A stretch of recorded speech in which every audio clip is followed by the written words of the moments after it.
Buenas tardes a todos los amigos del canal. Vamos a seguir con los videos breves estos de verano y con la temática de puentes. Hablaremos en este caso de un colapso real, de un puente en la etapa constructiva, un puente atirantado que se produjo en el año 2018 en Colombia. Uno puede preguntarse si puede colapsar una estructura importante en forma repentina, sin aviso previo. Acá planteamos cuál sería el proceso deseable de desarrollo de un proyecto y ejecución en obra. Por un lado está la ingeniería de proyecto llevada a cabo por un estudio de ingeniería competente en función de las exigencias del mismo, con experiencia en ese tipo de proyectos. Por otro lado debería estar la revisión del proyecto por parte de pares de similar experiencia, que revisen en forma conceptual todo el desarrollo del proyecto hasta los planos de ejecución del mismo. Independientemente de esto, la dirección de obra del proyecto debería contar con un asesor estructural que mirara el proyecto estructural y le presentara un informe al director de obra sobre si tiene observaciones o no que hacer al mismo y sugerencias, ya sea de modificación o de consultas al proyectista original para evacuarlas. Y por otra parte tenemos que la empresa contratista que lleva adelante una obra importante debería tener una oficina técnica con gente capacitada como para, independientemente de todo lo anterior, hacer una evaluación propia del proyecto y si surgen cuestiones dudosas, hacer la consulta al director de obra para que las eleve al ingeniero de proyecto. Independientemente de todas estas eh, controles, debería el organismo competente estatal hacer una revisión al menos de los aspectos más críticos, básicos del proyecto, con personal capacitado. Todo esto previo al inicio de la obra, ¿sí? Esto sería lo deseable, naturalmente, y lo que debería ocurrir en la ejecución de un proyecto de ingeniería estructural importante. Sobre el papel y planos, la experiencia nos indica a todos los que hemos desarrollado proyectos, es muy económico detectar errores de proyecto con personal capacitado y subsanarlos y corregirlos en papel o plano. Esto no solo evita enormes pérdidas económicas cuando son detectadas cuando la ejecución está en marcha, sino también, si no son detectadas a tiempo, pérdidas de vidas. Esto se puede y también se debe evitar con los controles que anteriormente mencionamos. Los controles deben ser competentes, ¿no? Con personal competente. Este es un puente con obenques, creo que en Ecuador, y acá vemos los pilones y por debajo del tablero, sin contacto con el mismo, una viga que vincula las pilas del pilón, ¿sí? Tomando la componente horizontal de las fuerzas de gravitatorias, generando una tracción sobre la pila. Este es otro puente, ¿sí? De 1104 de metros entre pilas, donde se observa ese elemento de vinculación entre pilas también. Este puente de mucha mayor magnitud. Las partes constituyentes entonces de un puente atirantado son el tablero, los pilones y los cables o obenques de acero pretensado, ¿sí? Son cables de acero de muy alta resistencia y sostienen el tablero trabajando los mismos a tracción. El rango de aplicación económica es para luces mayores a los 100 metros. Los obenques se eventualmente con el correr del tiempo hay que reemplazarlos, entonces el cálculo usual es considerar la rotura o reemplazo de un obenque al menos, entonces el tablero en esa situación de emergencia se sostiene con una luz del vano del doble, ¿sí? O del triple de la luz usual. Con respecto a los pilones o pilas, tienen diferentes configuraciones en base a la altura. La que se utilizó en esta obra es una configuración como la que se ve a la derecha, ¿sí? Con forma de diamante, donde las pilas inclinadas se vinculan con un dintel horizontal y luego transmiten las pilas inclinadas las cargas a la fundación. Entonces los elementos constituyentes son la fundación, el pilón, los obenques y el tablero.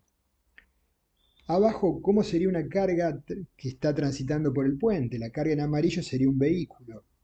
Es tomado por tracción con los vectores en verde, ¿sí?, en los obenques, y por compresión, por descomposición de fuerzas en el tablero. Y en el pilón hay una fuerte reacción vertical.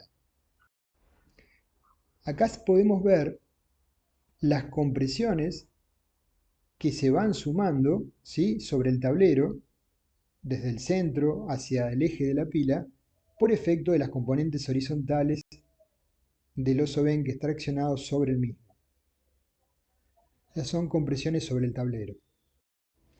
Y acá vemos las componentes verticales que incrementan las cargas gravitatorias derivadas de la componente que se vincula al pilón y se ancla en el mismo y que sostiene el tablero.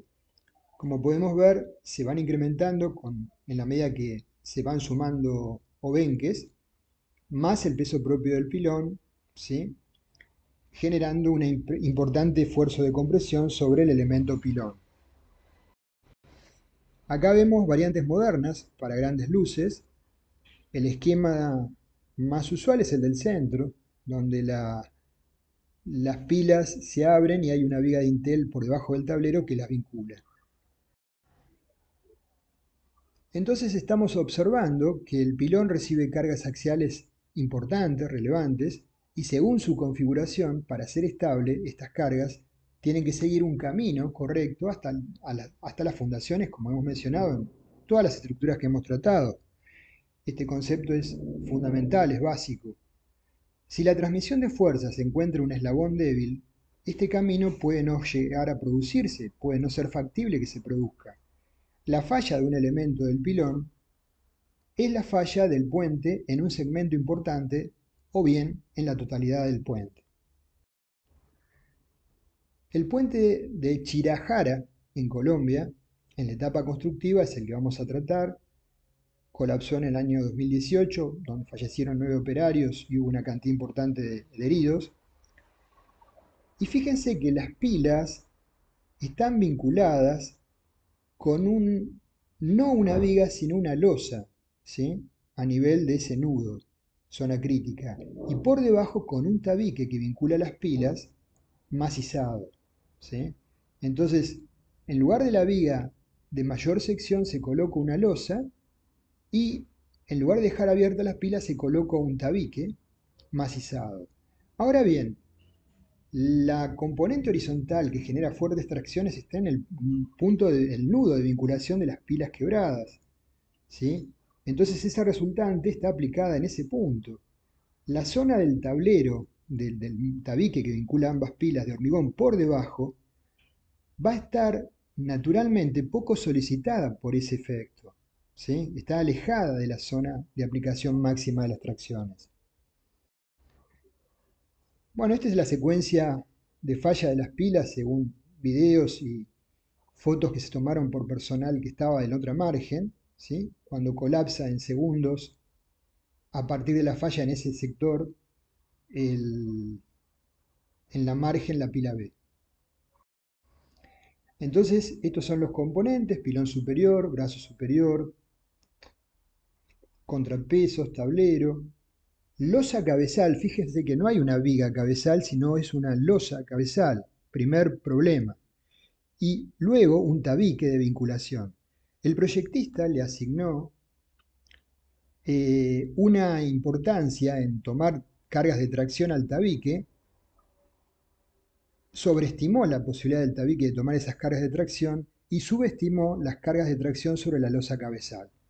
Y por ende el postensado de la losa cabezal era deficitario y el armado encima del tabique no estaba debidamente anclado en ambas pilas, ¿sí?, más allá de ser la armadura insuficiente, claramente insuficiente. Entonces, este gravísimo error de proyecto, que pasó por todas las instancias de control que les mencioné, en el caso que algunas existieron y otras no, se llevaba adelante hasta el instante que estamos viendo que se produjo un colapso. Este era un plano del proyecto original. Esta es la losa que vincula con 12 cables de Torón de 0,6 pulgadas, ¿sí? Que encima tenía problemas de anclaje en las pilas y con un corte. Entonces es un fallo de proyecto en el diseño y armado de las vigas de atado de las pilas por debajo del tablero. Lo convencional es el dibujo del centro, pilón tipo diamante típico, donde la zona en verde es la viga que cumple esa función tan importante, y lo que se utilizó en este caso es una losa de vinculación y un tabique, tipo diamante, que estuvo mal concebido y mal diseñado. Esta es una parte de la etapa de ejecución de la pila que colapsó. Esta es una descripción de distintos elementos constituyentes del puente. Simplemente menciona la cantidad de obenques que había, de pares de obenques hacia un lado y otro lado del tablero. La longitud total del mismo, si hubiera podido ejecutar, era de 446 metros. La pila A que no colapsó estaba levantada y cuando se analizó la ingeniería con la cual se había construido, se decidió que lo más racional era demolerla. Así que fíjense que el problema era realmente muy serio. Era más económico demolerla que repararla. De las distintas pericias, esta es una, hubo diferentes pericias con diferentes enfoques, en donde menciona una serie de cuestiones que en su criterio fueron las que desencadenaron el fallo, ¿sí? Siempre mencionando esta zona, ¿sí? En algunos casos atribuyen errores de ejecución, en otros casos son mucho más duros con respecto a la etapa de proyecto. Digamos que hay un componente de ambas partes, pero la más severa es el error del proyecto. Por otro lado, técnicos pertenecientes al Comité 133 del ASI, que emitieron un informe que definen así: una falla por falta de capacidad de tensión en la losa travesaño o losa cabezal y en el tabique debido al cambio de dirección de la carga soportada por los brazos del pilón, es decir, por el grado de inclinación de los brazos que dio a la estructura una forma de diamante. Es otra opinión de otro peritaje. O sea, lo convencional es lo que vemos a la izquierda, lo que se intentó hacer aquí es lo que vemos a la derecha, con un concepto erróneo en cuanto a las rigideces relativas y la toma de cargas, el camino de las cargas, y en función de ese concepto erróneo hubo un diseño erróneo, absolutamente erróneo, un detallado erróneo, y un resultado que era lógico asociado con todos los errores groseros que se habían cometido adelante. La pregunta es por qué nadie detectó esto a tiempo y se pusieron a construir la obra y llegaron a la instancia que tuvo que colapsar para que personal calificado evaluara el proyecto y detectara los errores que eran detectables desde un comienzo, ¿sí? En resumen, colapso en etapa constructiva. Como en tantos otros colapsos se suman efectos negativos, gravísimas deficiencias de proyecto, deficiencias en la ejecución, deficiencias muy serias en el control externo. En general, suelen ser socias estas deficiencias en las fallas estructurales que abordamos, cada una con un grado de aporte en cada caso diferente, en algún caso pesa más una que otra, pero es muy raro que solamente se presente un tipo de falla. Bueno, con esto cierro este video, un espacio más de reflexión sobre lo que ocurre permanentemente en las estructuras por falta de control. Todos somos humanos, podemos cometer un error en un proyecto, pero debería encargarse los proyectos a estudios con equipos capacitados, ¿sí? Por ejemplo, si el equipo original hubiera tenido varios ingenieros, alguno podría haber dicho, pero esto va a trabajar bien, déjame que arme un modelo paralelo con otro software o un trazado de las fuerzas a mano o conceptual de deformaciones relativas para ver qué tanto puede tomar esa losa y qué tanto va a tomar el tabique. Y con números, un papel y lápiz y una calculadora de mano hubieran sacado probablemente las conclusiones de que el proyecto no era correcto.